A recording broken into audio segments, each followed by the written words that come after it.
عیسائی کے سوالات اور حضرت عمر فاروق کے جوابات۔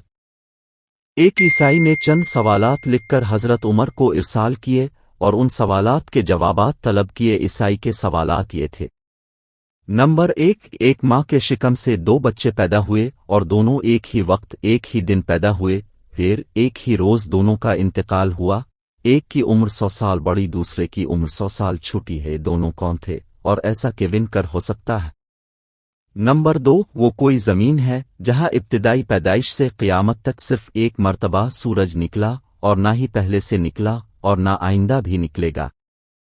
نمبر 3، وہ کوئی قبر ہے جس کا مدفون بھی زندہ تھا اور قبر بھی زندہ تھی اور قبر اپنے مدفون کو سیر کراتی رہی، پھر مدفون قبر سے باہر آیا اور زندہ رہ کر فوت ہوا۔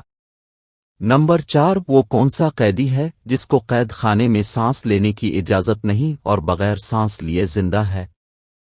عیسائی کے سوالات پڑھنے کے بعد حضرت عمر نے حضرت عبداللہ بن عباس کو بلایا اور فرمایا ان سوالوں کے جواب لکھ دو، تو حضرت عبداللہ بن عباس نے اس سوالات کے یہ جوابات تحریر فرما دیے۔ نمبر 1، وہ 2 بھائی جو ایک دن پیدا ہوئے، ایک ہی دن دونوں کی وفات ہوئی، پھر ایک بھائی 100 برس عمر میں چھوٹا، دوسرا 100 برس بڑا، یہ دونوں بھائی حضرت عزیز اور حضرت عزیر ہیں۔ دونوں ایک ہی دن ایک ماں سے پیدا ہوئے اور دونوں کی وفات کا دن بھی ایک ہے، لیکن درمیان میں خدا تعالی نے اپنی قدرت کاملہ دکھانے کے لیے حضرت عزیر پر 100 سال تک موت طاری رہی۔ پھر 100 سال کے بعد زندہ ہو کر اپنے گھر گئے، پھر کچھ دن زندہ رہے، پھر دونوں بھائی ایک ہی روز فوت ہوئے۔ اس لیے حضرت عزیر کی عمر 100 سال چھوٹی، حضرت عزیز کی عمر 100 سال بڑی ہے۔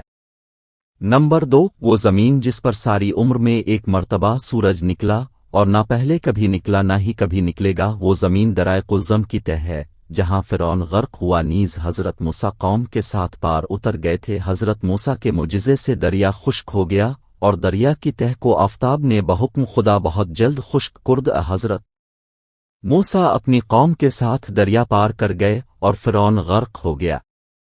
اس زمین پر ساری عمر میں سورج صرف ایک مرتبہ نکلا اور آئندہ بھی نہیں نکلے گا۔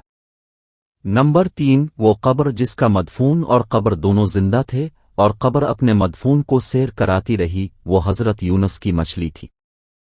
قبر بھی زند تھی اور مدفون بھی زندہ، اور مچھلی آپ کو سیر کراتی رہی، پھر اب مچھلی کے پیٹ سے باہر آ کر زندہ رہے، پھر وفات پائی۔ نمبر 4، جو قیدی قید خانے میں سانس نہیں لیتا اور بغیر سانس لیے وہ زندہ رہتا ہے، وہ بچہ ہے جو ماں کے شکم میں قید ہے اور خدا نے اس کے سانس لینے کا ذکر نہیں کیا اور نہ وہ سانس لیتا اور پھر وہ زندہ رہتا ہے۔ حضرت عبداللہ بن عباس سے یہ جوابات لکھوا کر حضرت عمر فاروق نے عیسائی بادشاہ کے پاس بھیج دیے، چنانچہ عیسائی بادشاہ یہ جوابات دیکھ کر بولا کہ شاید ابھی مسلمانوں میں کوئی نبی زندہ ہے، کیونکہ کہ جوابات سوائے نبی کے کوئی اور نہیں بتا سکتا۔ حوالہ احسن القصص بصفحہ 262۔